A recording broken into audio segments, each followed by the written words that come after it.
Assalamualaikum warahmatullahi wabarakatuh.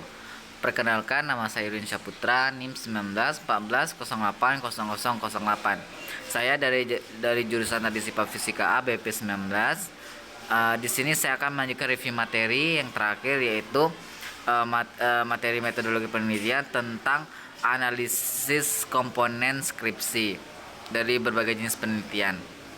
Nah, yang pertama yaitu adalah skripsi eksperimen. Nah, adapun komponen dari skripsi eksperimen yaitu adalah ada cover dari skripsi yang saya dapat, itu ada cover, abstrak, lembar persetujuan, pengesahan persetujuan publikasi. Bab 1 ada pendahuluan, yaitu ada latar belakang, batasan masalah, rumusan masalah, tujuan penelitian, manfaat penelitian, dan sistematika pembahasan. Selanjutnya di bab 2 ada landasan teori, yaitu ada telaah hasil penelitian terdahulu, kajian teori, kerangka berpikir, dan pengajuan hipotesis. Selanjutnya di bab 3 ada rancangan penelitian, populasi, sampel, sampling, dan lokasi penelitian, teknik pengumpulan data, uji coba instrumen penelitian, dan teknik analisis data. Selanjutnya di bab 4 ada hasil penelitian, yaitu gambaran umum lokasi penelitian, deskripsi data, analisis data, interpretasi dan pembahasan. Bab 5 ada penutup, yaitu ada kesimpulan dan saran. Selanjutnya daftar pustaka. Nah, selanjutnya pada deskripsi korelasi, yaitu yang saya dapat itu halaman judul, abstrak, moto, persembahan, riwayat hidup, kata pengantar, daftar isi, daftar lampiran, bab 1 pendahuluan. Bab 1 pendahuluan ada latar belakang, identifikasi masalah, pembatasan masalah, tujuan penelitian, manfaat penelitian, ruang lingkup penelitian. Selanjutnya pada bab 2 landasan teori ada pendekatan safik, somatis, auditory, visual, intelektual, yaitu ada somatis, auditorial, visual, dan intelektual. Soalnya di B langkah-langkah pendekatan SAFI, yaitu tahap persiapan, tahap penyampaian, tahap pelatihan, dan tahap pengambilan hasil. Kelebihan dan kekurangan ada, terus ada hasil belajar, yaitu pengertian belajar, pengertian hasil belajar, aspek hasil belajar, faktor-faktor yang mempengaruhi belajar, hakikat ilmu pengetahuan alam, materi usaha dan energi, hipotesis. Selanjutnya di bab 3 metodologi penelitian, itu ada metodologi penelitian, variabel penelitian, populasi dan sampel, teknik pengumpulan data, teknik analisis data. Dan pada teknik pengumpulan data ada angket, tes, dan dokumentasi. Selanjutnya di bab 4 ada hasil penelitian dan pembahasan, itu adalah gambaran umum penelitian, yaitu sejarah singkat, daftar nama guru, SMPN, satu kebun tebu, keadaan sarana dan prasarana. Di analisis data ada analisis data variabel angkat, analisis data variabel hasil belajar, pengujian hipotesis, pembahasan. Selanjutnya kesimpulan, saran, dan penutup, yaitu ada kesimpulan, saran. Selanjutnya lampiran.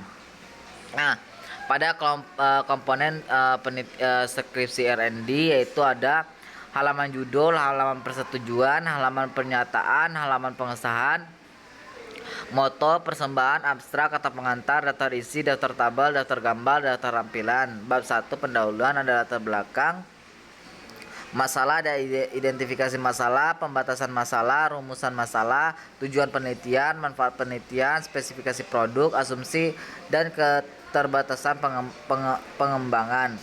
Selanjutnya ada definisi istilah. Nah, pada bab 2 kajian teori ada deskripsi teori, yaitu belajar fisika, media pembelajaran, minat, konsep, momentum, dan impuls. Selanjutnya ada kerangka berpikir. Terus ada desain penelitian, itu tahap pendefinisian atau define, tahap perancangan atau desain, tahap pengembangan atau develop, dan tahap penjabaran atau disseminate. Selanjutnya ada subjek penelitian, ada waktu dan lokasi, ada jenis penelitian, yaitu data kualitatif dan data kuantitatif.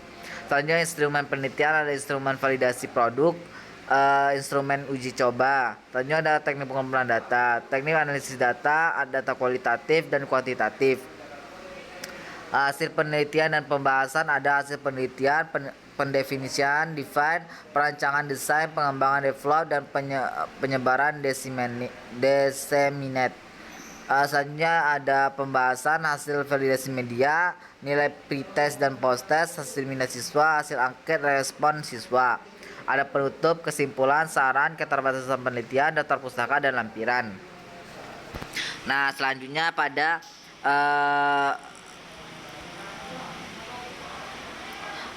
selanjutnya yaitu ada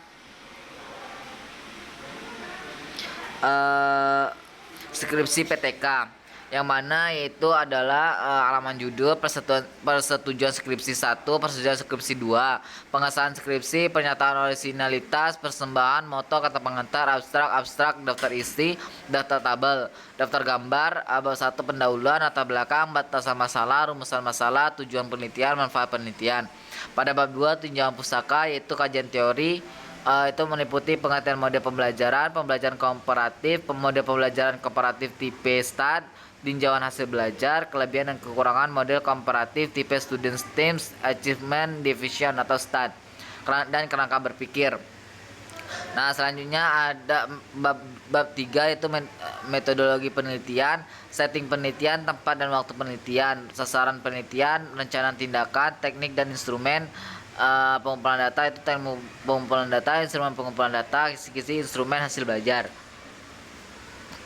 Selanjutnya ada teknik analisis data, kriteria keberhasilan tindakan kelas. Bab 4 hasil penelitian dan pembahasan, deskripsi pelaksanaan, yaitu kondisi awal hasil belajar prasiklus dan siklus 1, siklus 2. Selanjutnya ada bab 5 itu penutup, yaitu kesimpulan dan implikasi, daftar pustaka. Nah, selanjutnya skripsi deskriptif kualitatif, yaitu ada halaman sampul judul, lembar pengesahan sidang, lembar pengesahan pembimbing, lembar pernyataan keaslian, abstrak, kata pengantar, daftar isi, daftar tabel, daftar lampiran. Bab 1 pendahuluan, latar belakang, pembatasan masalah, rumusan masalah, tujuan penelitian, manfaat penelitian, dan definisi operasional. Di bab 2 landasan teori yaitu hakikat belajar dan kesulitan belajar, itu pengertian belajar, kesulitan belajar, ruang lingkup pembelajaran. Bab 3 metodologi penelitian yaitu jenis penelitian, tempat dan waktu, subjek penelitian, populasi, sampel dan teknik pengambilan sampel, instrumen penelitian, teknik pengumpulan data, teknik analisis data. Bab 4 itu hasil penelitian dan pembahasan, yaitu hasil penelitian, hasil respon peserta didik terhadap pembelajaran menggunakan metode kuesioner, pernyataan angket, dan wawancara. Pembahasan bab 5 penutup yaitu kesimpulan dan saran, daftar pustaka, lampiran, daftar riwayat hidup. Selanjutnya deskripsi kuantitatif, yaitu adalah halaman judul, persetujuan pembimbing, surat pernyataan, surat perjanjian, moto dan persembahan, abstrak, kata pengantar, daftar isi. Bab 1 pendahuluan ada latar belakang, rumusan masalah, tujuan penelitian, dan manfaat penelitian.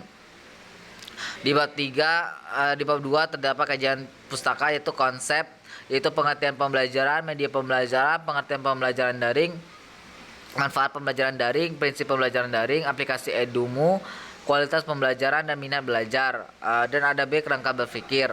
Nah, selanjutnya ada bab 3 metode penelitian, yaitu ada jenis dan lokasi penelitian, populasi dan sampel, produk penelitian, definisi operasional variabel, instrumen penelitian, teknik pengumpulan data, teknik analisis data. Bab 4 analisis penelitian dan pembahasan, hasil penelitian dan pembahasan, simpulan dan saran. Bab 5 kesimpulan dan saran, ada simpulan dan saran, daftar pustaka, lampiran, riwayat hidup. Nah, selanjutnya itu adalah skripsi mix sequence, yaitu ada halaman judul, abstrak, persetujuan pembimbing, pengesahan, moto, persembahan, riwayat hidup, kata pengantar, daftar isi, daftar tabel, daftar gambar, daftar lampiran. Bab 1 pendahuluan, latar belakang masalah, ada identifikasi masalah, pembatasan masalah, rumusan masalah, persetujuan penelitian, dan manfaat penelitian. Ada manfaat teoritis, manfaat praktis. Selanjutnya ada bab 1 itu, bab 2 itu landasan teori, kajian teori, penelitian relevan, kerangka berpikir. Ada pembelajaran fisika, pemecahan masalah, problem solving, metakognisi, level metakognisi, dan materi.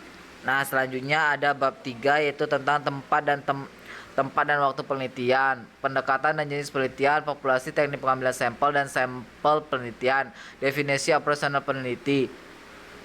Ada populasi, sampel penelitian dan teknik pengambilan stempel. Teknik pengumpulan data itu ada tes, wawancara, dokumentasi, dan observasi. Ada instrumen penelitian. Ada teknik analisis data yaitu analisis data kuantitatif dan analisis data kualitatif. Pemeriksaan ke keabsahan data, uji coba credibility, uji transferability, dan uji depanability, uji confirmability. Selanjutnya ada bab 4 hasil dan pembahasan. Hasil penelitian dan pembahasan yaitu hasil penelitian ada hasil analisis butuh soal, hasil uji coba homogenitas populasi, hasil penelitian kemampuan pemecahan masalah studi, hasil analisis kemampuan pemecahan masalah fisika masing-masing responden, hasil analisis kemampuan metakognisi dan memecahkan masalah fisika. Selanjutnya hasil analisis data, wawancara, level kemampuan metakognisi, dan 7 hasil triangulasi data. Ada bab 5 penutup, kesimpulan dan saran, dan daftar pustaka dan lampiran. Nah, selanjutnya ada skripsi mikonkurret, yaitu ada halaman judul, nota dinas, pengesahan, pernyataan orisinalitas, persembahan, moto, kata pengantar, abstrak, daftar isi, daftar tabel, daftar gambar, daftar lampiran, bab 1 pendahuluan, latar belakang masalah, identifikasi masalah, pembatasan masalah, rumusan masalah, tujuan penelitian, manfaat penelitian. Bab 2 tujuan pustaka yaitu fisika, hukum penelitian,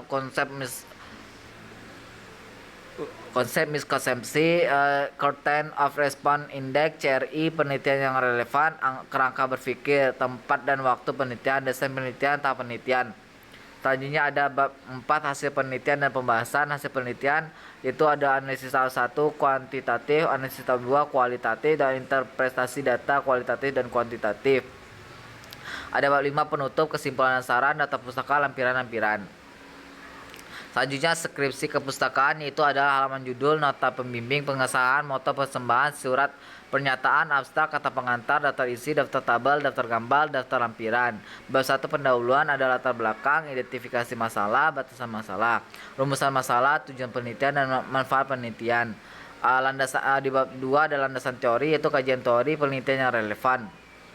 Kerangka berpikir itu pada kajian teori ada tinjauan tentang gaya mengajar.